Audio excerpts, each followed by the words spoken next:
Alif Ifan bin Razali dan Muhammad Aiman bin Ismadi.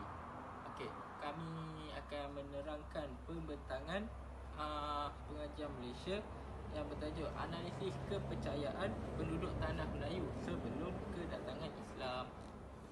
Okey, untuk pengenalan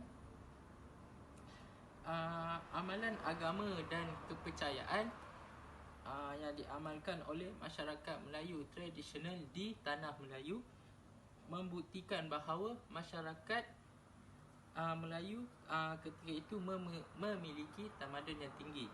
Seterusnya, kepercayaan masyarakat Melayu pada peringkat awalnya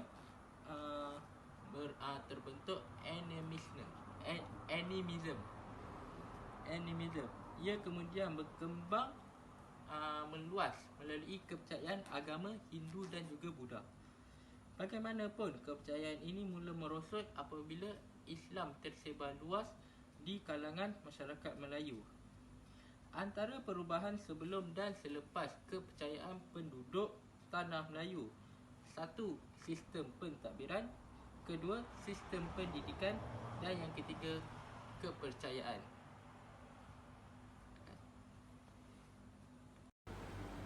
Bismillahirrahmanirrahim. Nama saya Muhammad Aiman bin Ismadi. Pada hari ini saya ingin menerangkan berkaitan dengan kepercayaan penduduk Tanah Melayu sebelum kedatangan Islam. Sebelum kedatangan Islam, terdapat beberapa kepercayaan, antaranya adalah animisme yang berkaitan dengan jiwa dan roh. Dalam kepercayaan ini, mereka telah menganggap benda-benda gaib mempunyai semangat dan kuasa. Seterusnya, wujudlah pemujaan atau penyembahan kepada batu, pokok-pokok, sungai-sungai dan fenomena alam yang lain. Sebelum kedatangan Islam, sistem pemerintahan adalah berteraskan ajaran Hindu. Ini kerana para miswara asalnya beragama Hindu. Pengaruh dewa raja berlaku dalam pentadbiran. Di dalam ajaran Hindu, raja dianggap sebagai dewa, yang mana raja dianggap memiliki kuasa gaib dan wajib disembah sebagai Tuhan. Di samping itu, Hindu mengamalkan sistem kasta yang telah membezakan antara golongan atasan dan golongan bawahan.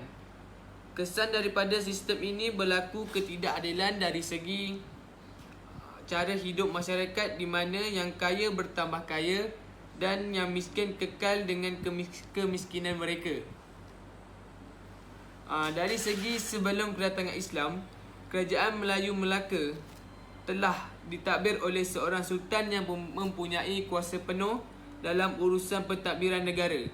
Sultan juga berperanan sebagai ketua dalam agama Islam dan ketua negara. Sultan juga bertanggungjawab dalam memastikan pentadbiran dapat dijalankan dengan baik dan berkesan. Sebelum kedatangan Islam, sistem pendidikan tidak teratur dan tidak terdapat banyak golongan yang buta huruf di kalangan masyarakat Melayu. Terdapat sistem pendidikan yang telah diwujudkan sebelum kedatangan Islam, iaitu sistem formal dan tidak formal.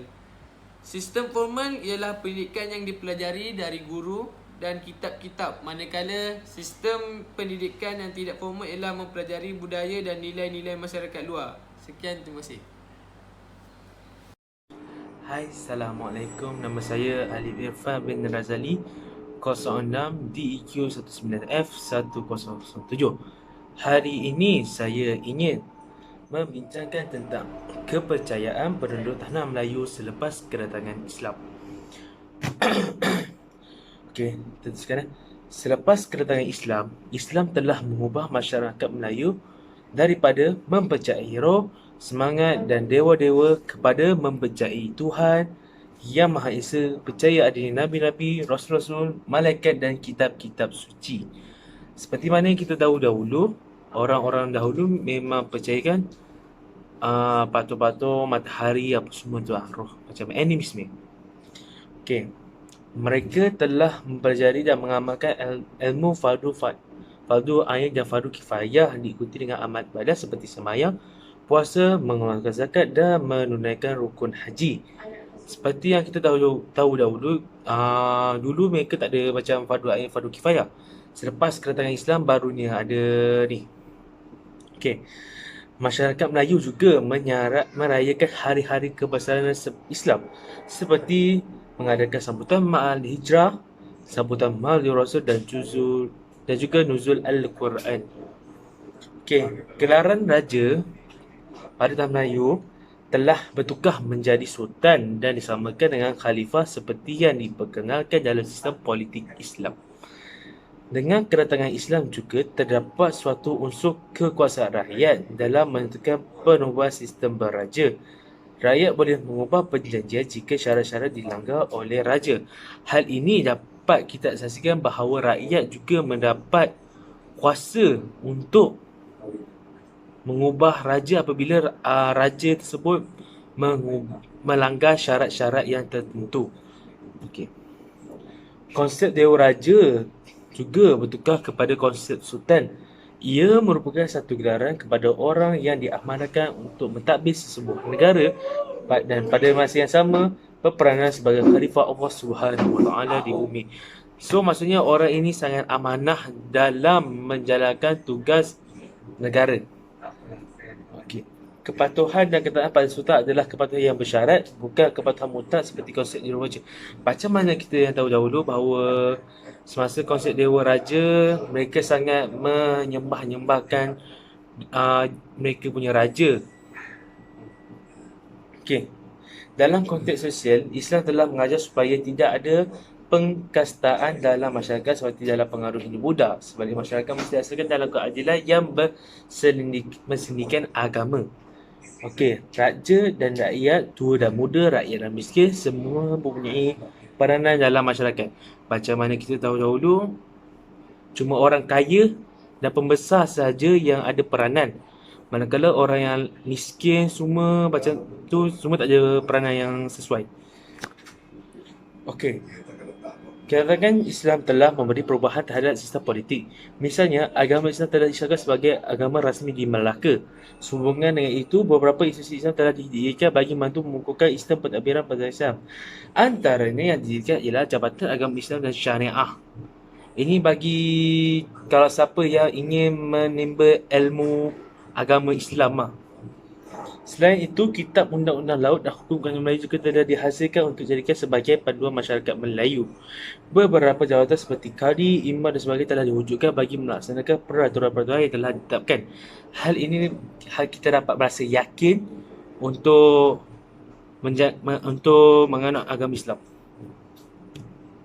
Antara contoh yang pelantikan telah dilakukan dalam sistem ini adalah penghulu bendahara, temenggung, laksamana, para pembesar dan syah bandar. Okey, saya nak terangkan pasal syah bandar. Syah bandar adalah sebagai pengurus yang menguruskan pentadbiran pelabuhan dan perdagangan asing. Maksudnya ini macam tempat yang tumpuan untuk orang ramai untuk melabur. Lebih kurang macam tu. Okey, selepas kedatangan Islam, Islam telah membawa perubahan dalam sistem pendidikan masyarakat Melayu.